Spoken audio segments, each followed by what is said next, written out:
afternoon, everyone. My name is Fallon Wilson, and I have the great privilege of having an awesome conversation with some amazing social impact entrepreneurs who are also fellows of Camelback Ventures. I'm going to first give a summary of our panel, and then I'm going to ask each one of them to introduce themselves and their amazing social impact venture. Our session is about social entrepreneurship.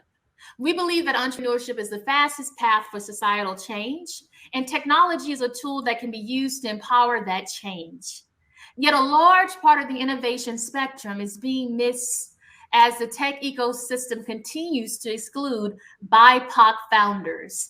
That means Black, Indigenous, and people of color founders from the table.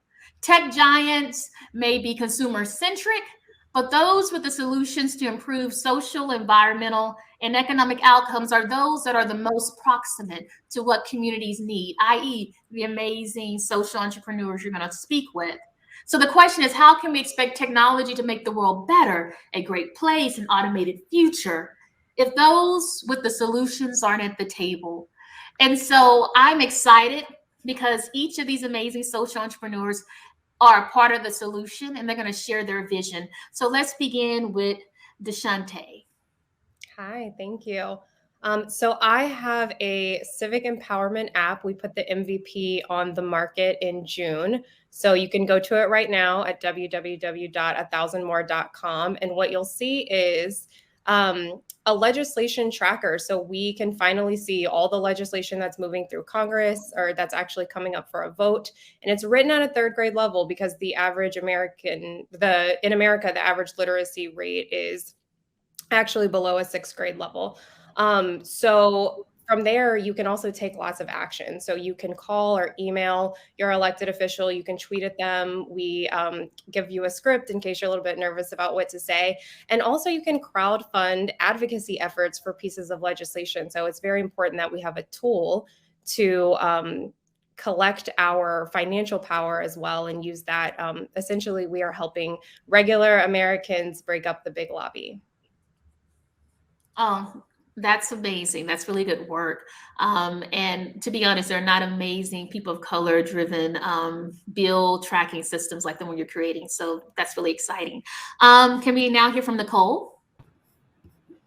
Yeah. Hi, everyone. Happy to be here. My name is Nicole Jarbo, co-founder of Boost. And what we're building is a next-gen financial platform that helps Gen Z side hustlers manage their business finances in one place. And this might not sound as social impacty as you would think, but really what's important for us is that we can better leverage monetization technology that folks have to help regular people, Gen Z in particular, which is overwhelmingly the most diverse population. Gen Alpha will be even more diverse, but helping everyday diverse people actually make predictable income for themselves and better leverage technology that we have so you can earn doing what you love. We are very early. We just closed a financing round. And so happy to talk more about venture capital and how it flows or doesn't flow to BIPOC entrepreneurs. But you can sign up for what we're doing at www.get-boost.co and just learn more about what we see as an opportunity to make sure that everybody gets a piece of the pie. As technology improves, how do we make sure that money actually flows to the people building culture and society? Thank you so much, Nicole. There's a growing number of people of color micro businesses that need the type of services you provide. And I love that you give support for the creative hustlers out there online. Gabriella, please. Hey, everyone. So I have a tech nonprofit called AccesSOS. And our mission is to make emergency help accessible for all. For most of us, any emergency, 911 is our go-to phone call, except for 37 million Americans who can't hear or speak out loud for help. So think of people with speech disabilities, people who are deaf or hard of hearing. So our free mobile web app instantly translates text to a 911 phone call, and it's in real time, it's at scale, and it's provided in multiple languages. So we make contacting emergency help more efficient and accurate and accessible to people with disabilities. Thank you, Gabriella. What I love about your social impact work is not only those communities you serve, but also those who are survivors of domestic violence and how do they get access. So pretty great work. So given that each of you are doing like this amazing work in our world to make sure that there's access to policy, access to social service and safety net programs, and access to side coins, let's begin with a question. Define the role of technology for good. What does that look like? I know each of you shared from your own vantage point, from your ventures, what you're doing, but at a high level, what does it look like? And also, what doesn't it look like is probably the better question. Oh, Nicole, yes, I got to direct the questions. Would you like to start? Sure. It's really simple for me. You know, I think technology for good, from my vantage point, is just using technology to improve people's lives and everyday people. These are not people who have disproportionate access, who are already doing well, have wealth, etc. Just making sure that we actually use tech and all the properties that it has to scale and benefit people and amplify, different solutions. How are we using that to make sure that the everyday person actually gets a fair shot, actually gets, access to the services they need, et cetera? I'm Gabriella. Yeah. So similar, echoing what Nicole was saying, my thought in the role of technology for good is creating a solution that is problem first. So if there's solutions that there's obviously all of us are trying to solve for something that is a market failure, something that markets won't touch.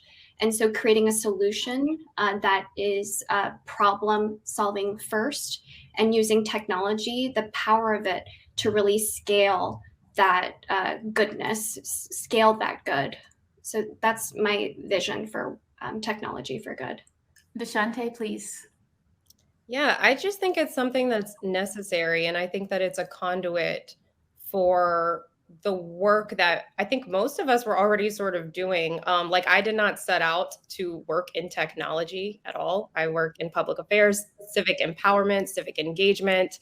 I don't even know how to code. I had to hire someone to do that. But I ended up here because what I saw was that in all the other spaces, exactly what Gabriella just said, there was failures and inefficiencies in the market. So I worked in politics for over a decade. I have a journalism degree. Like, there were so many ways that I tried to solve the problem before I was like, this is what we have to do because the future is technology. We are becoming as a society more technologically advanced. So we don't have a choice. We have to, those of us who are committed to making this world a better place for ourselves and our children, we have to look to do that work in the technology space. Right. And I appreciate y'all giving me the attributes of what technology looks like as a good product. But what does it mean not to be a good product for society or for the communities that we work with? For me, I think it's what you don't want to do is create a tool and then give it to people. So as I'm building my app, I'm not building my app, right? People are building my app. As I, was out on the campaign trail speaking to hundreds of thousands of voters over the years, I was listening to them. I was watching their behavior, and and then, like, again, I'm a conduit, right? So I'm just in response to that, giving them the tools that they're asking for. And Right. that, I don't think people even envisioned would be an app like this. Gabriella, would you like to add?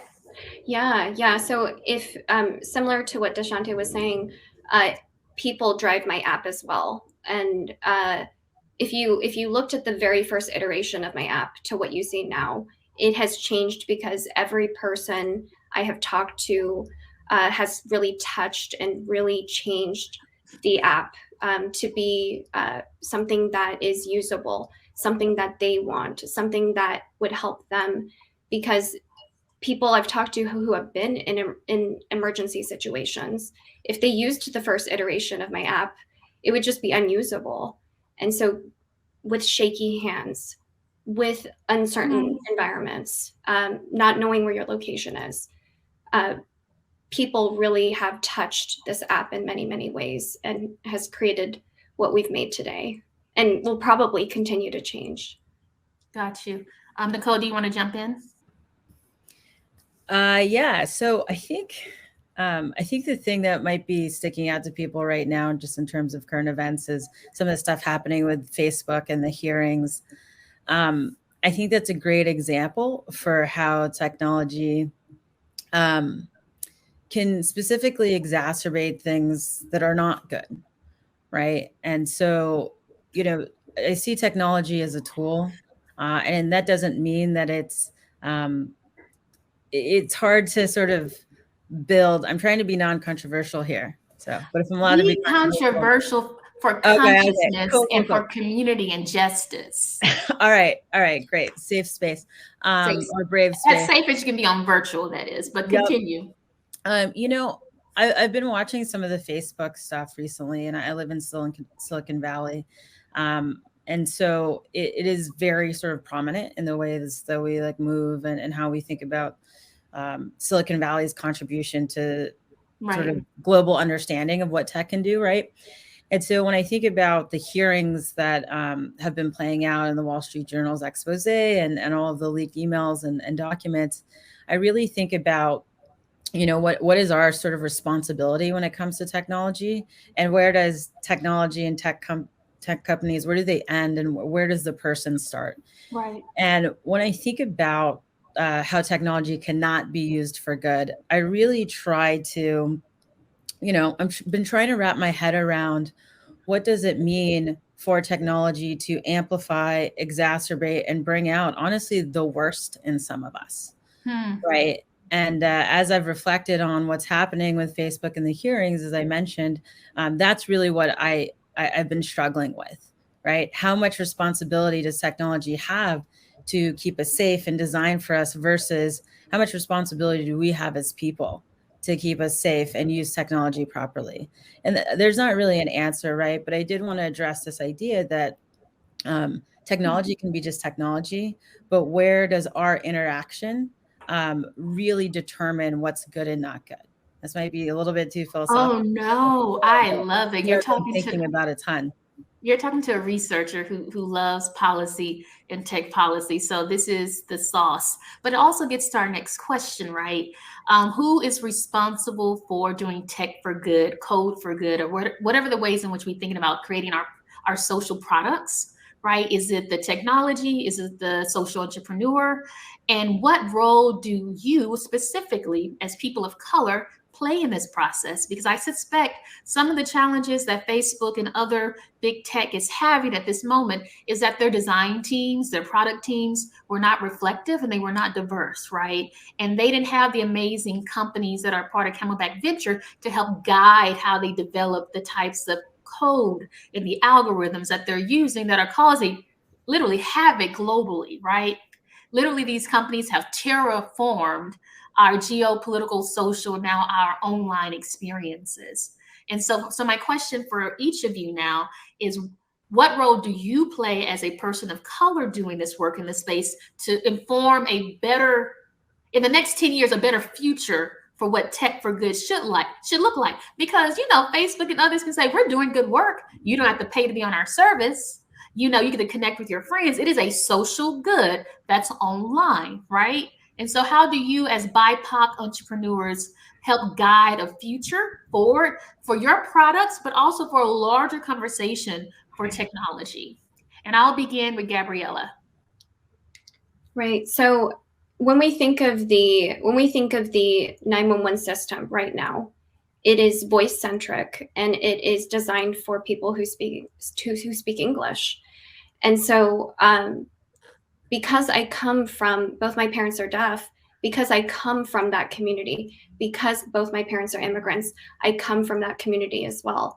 And so I see how that has shut out access for people from my own community. And someone said it really, really well. People with privilege, they don't see our problem. They don't see that it shuts out these huge communities of people. And so I see myself as an entrepreneur that solves for those communities and tries to be inclusive and make that accessible for those communities, because what do they turn to now? We need to provide that gap in access. And very much so. And I would even say the work you're doing is so great that even at the national level with the Federal Communications Commission, so when the power lines go down and things go down, how do we get signals out that are culturally diverse to ensure that people have access in disasters? Huge, big thing. Deshante, please. Yeah, this is a great question because I think that women of color do this especially well, which is my role is to make sure that I think of myself and my role in this is to make sure that I am creating a tool that is inclusive. And I Right. think women of color in society oftentimes it's always, how do we make everyone else feel comfortable? And how do I sort of bend myself so that I'm, not too big for other people or not too much for other people or whatever. And so because we have this hyper consciousness of Right. other people and having Right. to constantly think of how other people perceive us, I think we're extremely empathetic and smart in a way that if we didn't have this intersectionality, we wouldn't be. So I think we're like more qualified than white men is what I'm saying to do this work. But yeah, so again, like I just see myself as, I'm letting the people use me to make this tool. And like to prove it, if you go into the app right now, on the main menu, we have a feedback button. Like that's how much, I am letting people drive this app, and we get real feedback, and we actually incorporate it weekly. We have a weekly meeting where we go over the feedback and we incorporate it. So I think that the tool itself and the people that it's intended to serve are inextricably linked.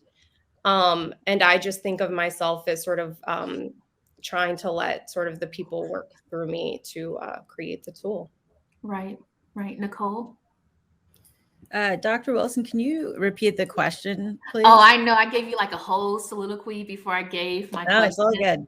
What role do you play as a BIPOC, which, we can talk about that terming because I just feel like it takes like culture and history and people and put it all into one term, and then it has to be everything for everyone. But for Black, Indigenous, and people of color founders and social entrepreneurs in this space, what role are you playing or should play, right, when it comes to steering a technology future that is more inclusive? And I guess I should also say, listening to both Gabriella and Deshante, not because my challenge is there are people who don't look like you who could do the products that you're doing, and they will excel. They'll get the venture. They'll just, all because of race, gender, ethnicity, sexuality, all of those things, right, work in their favor and their privilege. But I do believe I do believe that we play in a signature role in what a future inclusive technology future could look like. But what is that? What does that look like? How do we situate ourselves in it so that also people don't come in and take your ideas and run with them, who don't look like you, but then they become the experts of it. And you're like, I've been doing this work forever. Hello. Yep. There's a lot there. So I'll start with something you said really caught me about funding and how it flows. And so I know this is not the primary question, but I think some of us have maybe read over, I think last month, a company called Canvas that has two white founders, both are men, I believe, raised a Series C of $50 million. And so if you don't know what they're doing, they essentially built a platform to help companies hire diverse talent, right? Whatever that means.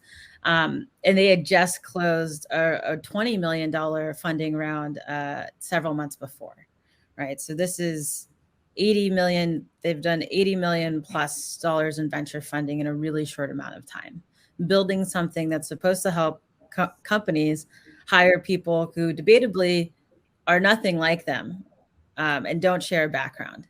And so I'll stop on that for a second, because I think that is just the most sort of egregious, like tangible example when we think about disparities between opportunity for BIPOC entrepreneurs in the tech space and then white entrepreneurs. Right. And that's not exactly the question that you asked me, but I want to highlight that because I think it's so important to ground in the realities that are actually very, very real for people who want to do this work, right? And so then I'll pivot just quickly more towards answering the question around like the opportunity and the necessity for having BIPOC entrepreneurs be funded, have access to mentorship, to sponsorship, to funding, to all of the things that we know make a great company, solution, product, something that's actually valuable for people in a meaningful way. I think just very quickly, and Deshante and Gabriella talked about this, our lived experience actually matters, right? It just matters, period, end of the sentence. What it can do for us as we build tech is really important, I think, to extrapolate so we can all rally around this, right? And so I think one of the things is, folks who are BIPOC, and not everyone, because there's some terrible people who are BIPOC doing work in tech and other places. And so let's be real about that. And when I say terrible, I mean intentionally or unintentionally trying to protect the status quo, which we know does not serve in general BIPOC entrepreneurs, people, communities, et cetera. And so there's a couple of things that I think about. Like one, some BIPOC entrepreneurs have a real vested interest in solving the problem, whether because of their lived experience or not. So there's a personal, spiritual commitment, emotional commitment that's there. I'm sorry, my dog is trying to come up here. So we do animal love too. Saying hi. They give love. Hi. What happens when you do things at home? The second piece is a true sort of understanding of the problem. Right. And so understanding the problem in these very nuanced ways, having a deep understanding of the impacts of the problem, how the problem actually functions, and its effect on people. Right. So we talked about technology versus people. All of this stuff is sort of people centric. Right. And then the last thing I really think about in terms of inclusion and diversity, which you mentioned, Dr. Wilson, is I think that diversity and inclusion actually allow us to be innovative. Right. So I mentioned the founders building a diverse platform, right? I would argue that somebody who had a lived experience closer to what those users of the platform and one side of the beneficiaries of the platform would have is something that would make that solution more powerful. Right. And that's an assumption. And I think that our role is to bring all of these assumptions to the space and bring tangible proof that it matters, that our experience matters in building technology that actually helps a broader swath of people. So with that, I did a lot there, but no. Y'all, number one, never, you don't ever have to qualify your statements here. I think you are a guardian, you're next in line, you're ruthless, all of the terms that describe fellows of Camelback Venture. So never have to do that. And also we as people of color tend to have to do that. You don't have to do that here. I guess for me, because y'all are going through my questions so quickly with such intentionality, I'm going to throw some questions that you did not get. So just flow with it. But I really want to sit on the point that Nicole just gave. I know that we talk a lot about capital and that being one of the number one challenges for social entrepreneurs of color. But if we held that constant, what additional types of social supports will we need to really produce the social goods of good technology or the ventures that you're actually investing your time and your lived experiences in? I mean, what do you think in addition to capital do you need? Because technology is great. We know it's, depending, it could be very expensive to build and to the iterations that come. But outside of that moment, what could we do as a nation? Go national, because, there are billions of dollars at the national level, which actually, let's be clear, a lot of companies that we love that are big tech got their initial starts from, right? Which we should always be thinking about government dollars. What could Biden, what could the administration do to help? And I could start with someone who used to work in government. I'm gonna go right to Deshante on this one. What outside of capital, what type of structural things at a national level could support entrepreneurs of color doing social impact work? Yeah, I didn't know that's where the question was going to go. And I really just wanted to quickly plug the Camelback Fellowship, because what I wanted to say was the weekly coaching and the fellowship. Like if someone had just handed me the money, well, I have a really strong network just because of I've been very blessed to have opportunities that a lot of people don't have. But for example, if you've never seen a person be an entrepreneur, if you come from a family where, you know, no one's ever been an entrepreneur or no one's ever worked in technology. Like my family didn't even have the internet when most people did. Like I missed the whole like AOL chat phase because I just didn't, whatever it was called, AOI, whatever. I don't even know because I didn't have it. But my point is, like, I was at a huge disadvantage when I started to build this, or I would have been if I didn't have people like Savitra Wilson, who's in my network, who's my sorority sister from LSU, who's a mentor of mine. Like I got to see a Black woman build an app and raise funds, and I can talk to her. And I think, and I know that there are a lot of people that don't have that. And being in the fellowship, we have each other. And like a lot of times I feel like an imposter. But we all talk to each other and realize that we're all going through similar stuff. And, you know, we are really doing the work, even if sometimes it feels slow, or sometimes it feels like maybe there might be someone more qualified somewhere. Like just having that fellowship is a constant reminder that we are the best people to do the work. So I don't know from a policy perspective, but, you know, in terms of what could supplement just the money, I think it's having these sort of channels of community. So, you know, the fellowship, the coaching is huge. Just having that validation really helps to stay on course when you feel like you're so in the weeds and this thing is so much bigger than you, because everything we're building is so much bigger than us.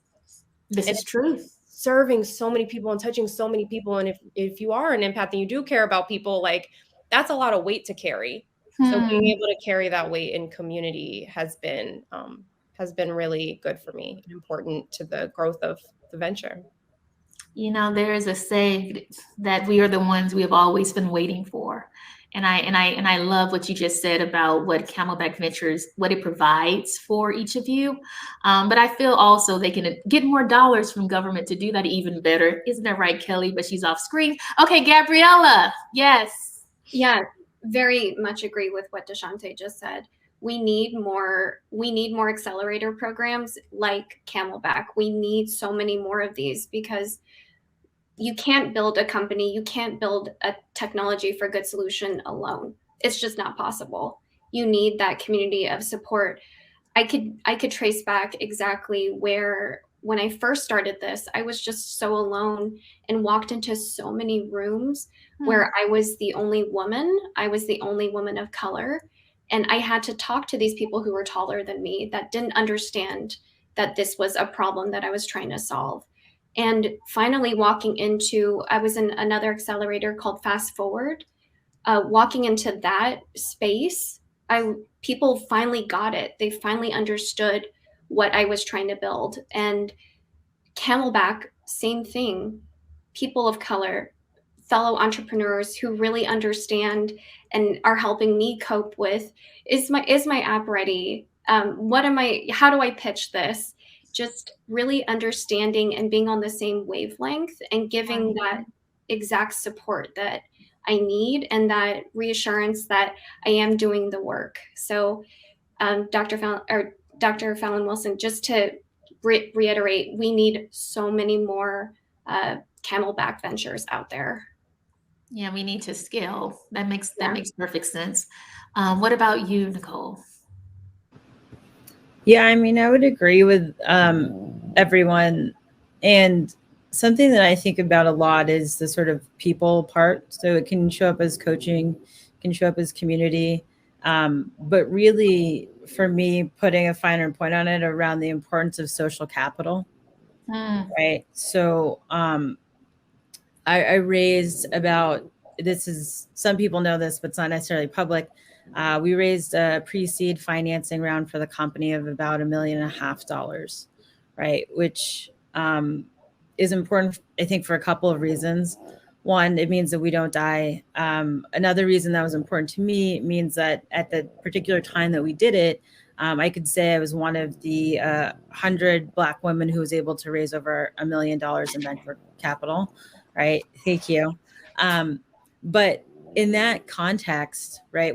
Charlie is just doing her thing. In that context, for me, what allowed me to actually do that was because I knew people. Right. Right. And not just did I know people, I knew people who were willing to let me borrow their social capital, their brand cachet. They acted as sponsors to me. And so not only do we need community and coaching, but we actually need to create more context in which folks can actually believe in each other and can actually step up and support each other. Right. I can meet every single person I need to meet in whatever context, but if they're not willing to put some of their own capital behind me and particularly social capital in this context, nothing's going to work. Right. And so anything that really can streamline the trust building with each other, I think is incredibly important. So people who will tell you the truth, right? Whether that's a mentor, whether that's a friend, I think all of those things are important. And I will say, even in that context, I was going through some of the hardest sort of emotional, physical. I had a lot of like sort of medical stuff happening. Lots of stuff was happening to me at the same time I was trying to raise money. I met with over 100 venture capitalists. Most of them were saying no, right? And I would have one meeting where a super famous VC would be like, I love what you're working on. I love this idea, but I don't love you. I actually tweeted about it a while ago. Did they really say that? Was that verbatim, that they don't love you? Well, that not exactly verbatim. I'm happy to go into that a little bit more. Oh, no. You don't have to, but I find that, I think for me, it's just this understanding that you're going into a context that exacerbates and amplifies all of the ways that you already feel about yourself in the worst moments, right? And so having to deal with the imposter syndrome that Deshante talked about, all of that stuff is really real. And I think as we look to it can be government, nonprofit, et cetera, in terms of resources, we actually do need resources that can see people holistically and not just support what it's like to run a business, to raise capital, but what it's like to lead a business and like better master and prepare yourself for all of these sort of tumultuous things that happen during that, right? And so that's why I think that accelerators are important. That's why I think that coaching is important, community is important. But deep down, it really has to be an understanding and a level of trust between participants and community members that pushes us through these sort of hard moments that folks won't talk about and don't talk about.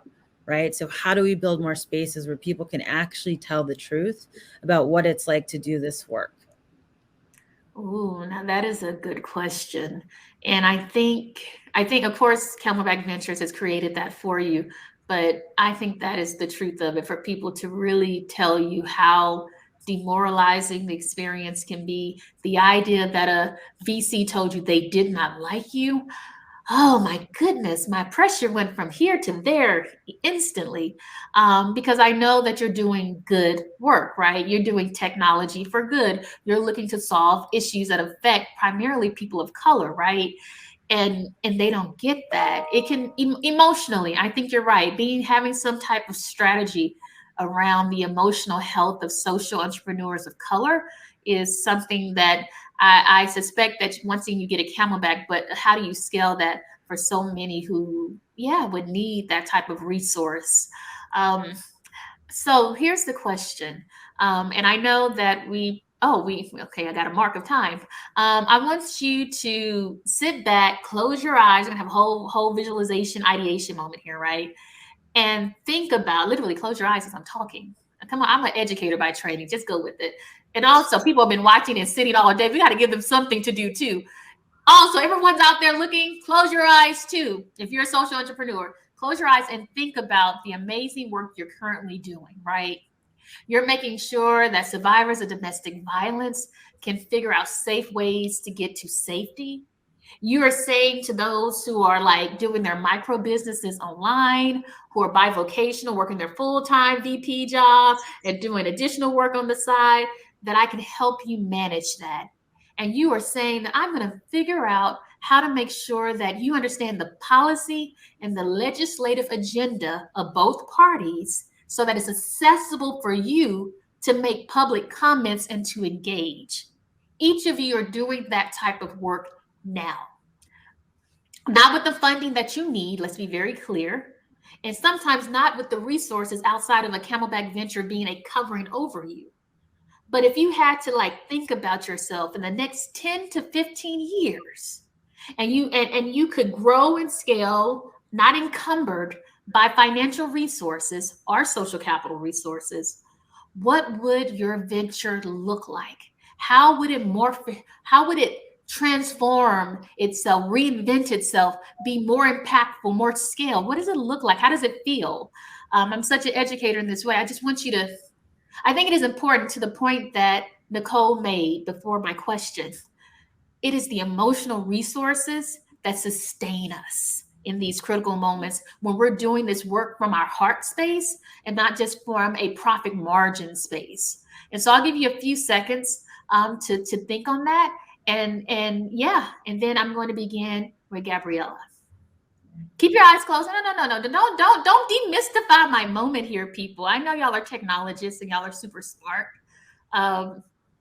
But give me just a minute. I'm looking at the clock, literally. All right. I'm ready. Let's do this. Let's rock and roll. Okay. So before I talk about the future, I want to talk about what's going on, the past, and what's going on right now. Okay. So when I was beginning my venture, AccesSOS, I was thinking of approaching it not from a technology standpoint, but from a policy and advocacy standpoint, because legacy systems support voice to 911, but not text to 911. So initially I was like, why don't we just put our resources into advocacy and pass legislation to make text to 911 mandatory? Right. But in doing that research, even if policy was passed tomorrow, municipalities are cash-strapped, states, governments, they need to have that organization to implement this new technology to text 911. So that's where I saw technology bridging that gap until the rest of the United States can catch up, which is roughly 10 years. So where I see us right now is temporarily bridging that gap in access through that text to voice, our technology there. But where I see us beyond that is the reason why we didn't name ourselves like 911 Access is because an AccesSOS, because I see us going beyond the United States. I see us expanding internationally. And I also see us moving away from solutions that are police oriented. So there are murky situations out there where police response is probably not the right response. So think of social services. Right. Think of someone that is going through something, behavioral health, mental health, domestic violence. Right. And also think of people that are deaf, people of color, where an armed police does show up and verbalizes commands and the deaf person can't hear the commands. What would happen in those situations? So where I see us in the future is bridging that gap in solution in those murky situations where someone doesn't want to call police, where a social worker or someone else would be more appropriate in those responses. That is a powerful vision.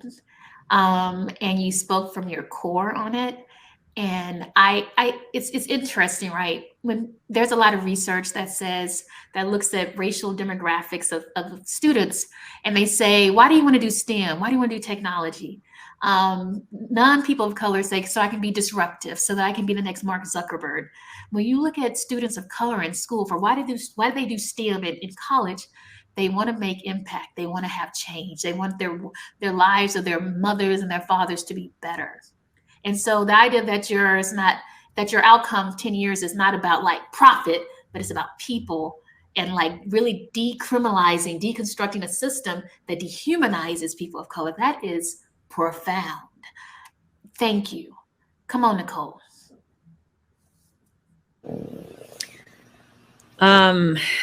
Yeah. So I think that, one sec. That's okay. He was feeling Gabriella's I know. vision. I think the thing that's important for me is that I'd like to be part of some solution that makes it so that in the future, in the United States, at least, we don't have any more sort of starving artists. I think this idea is just really strange to me, especially as we've built so many different types of monetization opportunities, where people can really pursue the things that they love. The fact that we would have someone building great art or contributing to our culture but not be able to pay simple bills just doesn't make sense to me. And so when I think about, and this is obviously something that's rampant in communities of color, right? Where some of these folks are the torchbearers for culture and cultural change, and they've generally been exploited by big corporations, other folks. I'd like to see a world, and they die penniless. Die penniless, right? I'd like to see a world where financial services actually empower people and don't entrap them. So we're not selling them loans, not selling them sort of other things that really just hamstring them financially. And so, I think what we're trying to build is a better platform and opportunity for people to earn in ways that affirm them, their authenticity, their creativity, allow them to really authentically express themselves, right? Turn that into something that they can monetize, grow that on their own terms, and then invest in ways that allow them to build wealth. And so in the future, the fact that tens of millions of artists, of creatives, of folks who are contributing to culture, right, don't actually have to worry about if they can retire, or don't actually have to worry about if they can, afford to have honestly simple pleasures in life. I'm just going to be honest with you. The fact that we could contribute to that is what's exciting to me. And so if I look to the future, tens of millions of young people who look like me, who feel like me, who've been disenfranchised in the ways financially that I have, that my family has, the fact that they could wake up in 20 years and just feel okay, feel like there was a real foundation underneath them financially, that's the project that we want to work on. And that's a project that I want to see come to fruition, us living in a place where people don't have to worry about predictability of income, or safety, or medical bills, or all the things that, right now we haven't found good solutions for. And, I was a former educator, and I love education, and I've always been intrigued by that. And fundamentally, our project is a project of financial literacy, financial education, in service of getting financial freedom. And so we think that there's a possibility that everybody can access financial freedom, by going deeper into who they are, and using that to really power the way that they interact with the world and interact with making money, investing money, and growing their own money. I suspect if you build that, not only those who are artists would be liberated financially, not to be on a precarious labor market, but those who dream in the arts will leave their full-time jobs and really begin living out their best selves. Probably would be me, just saying. But please, Deshante, you have a great moment, because we're about to close out right after your amazing comment. Please share your vision with us, please. Yeah, so I think even 5 years from now, a young person, like a 14, 15-year-old, who just heard about the app in school, will come to us and say, how did you know what bills were moving through Congress before 1,000 more? And how did you tell your legislators how you wanted them to vote? And how did you contribute to the lobby financially?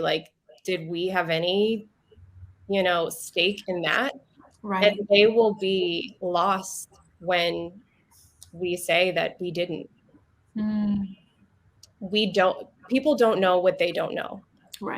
My grandmother picked cotton in Shreveport, Louisiana until she was 10 years old. And she was 85 when she passed away a couple months ago. And so my family's only 75 years removed from the plantation. And when I ask her, why didn't y'all leave? She says, well, we didn't know any different. Mm. And when I was out on the campaign trail, people would say, why do we only hear from these people when it's time to vote? Right. And I'd say, well, you shouldn't. You should talk to them all the time, because what I saw working in all of these different parts of politics and through these different institutions was that there are people who have great access to your elected officials. Right. So they vote on our behalf hundreds of times in a year, and we check in with them every 2 to 4 years. Journalists have their phone number, big donors have their phone number, lobbyists have their phone number, and now you have their phone number because now we have 1,000 more. So I just see this as people don't know what they don't know. And I even named the app 1,000 More after the Harriet Tubman quote. It's misattributed to Harriet Tubman. She actually never said this, but there's a quote: I freed 1,000 slaves. I could have freed 1,000 more if only they had known. So that's why the app is called 1,000 More. I want to tell people and show people what they don't know, and then I want to give them tools to take action. I don't know what to say because each of you are profound, mystical, ancestral futurists who are building great futures for communities of color and those who don't have access. But not to infantilize them, to give them access, but for them to co-create the worlds in which you're building. I am thankful to have met each of you. And I know Camelback Ventures are very excited to support you. And I am, this has been good. Very good. Good substance, good tech, good, tech for good for the soul, as a cliche. But we thank you so much. And I hope we can have another conversation. I have other things we could talk about too, like government dollars for each of you. We should really think about this. Thank you. Thank you. Thank you, Dr. Wilson.